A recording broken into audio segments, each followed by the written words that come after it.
बहुत समय पहले की बात है। एक दूर देश का राजा जंगल में शिकार करने निकला। वह कुछ सैनिकों के साथ था, लेकिन शिकार का पीछा करते करते वह अकेले बहुत दूर निकल आया। घने जंगल में राजा रास्ता भटक गया। एक पेड़ के नीचे पहुंचते ही उसे एक आवाज सुनाई दी, राजा आया, लूटो लूटो जल्दी लूटो। उसने ऊपर देखा तो पेड़ पर बैठा तोता डाकुओं को बुला रहा था। कोई डाकू वहां आता इससे पहले ही राजा वहां से भाग निकला। उसके बाद वह राजा एक कुटिया के पास पहुंचा। कुटिया के दरवाजे पर उसे एक और आवाज सुनाई दी, आइए महाराज, हमारी कुटिया में आपका स्वागत है। वह आवाज भी एक तोते की थी।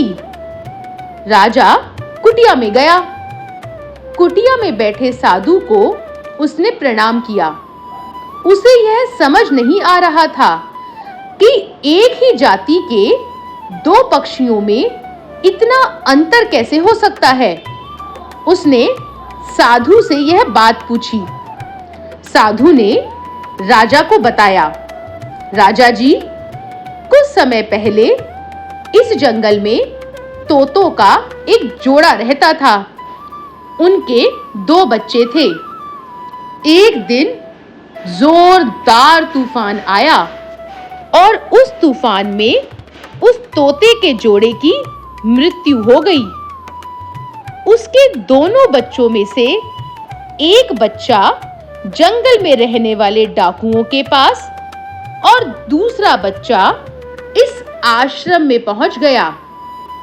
डाकुओं ने तोते के एक बच्चे को अपनी तरह बना लिया। अब वह चोरी डकैती में उन डाकुओं का साथ देता है। दूसरा तोता जो इस कुटिया में आया था, उसने ही आपका स्वागत किया है। उसने इस कुटिया से अच्छे संस्कार लिए। राजा बहुत हैरान था, पर उसकी समझ में आ गया था कि यह सब संगत का असर है। संगत ने एक तोते को डाकुओं की तरह बना दिया, तो दूसरे तोते को सदाचारी बना दिया।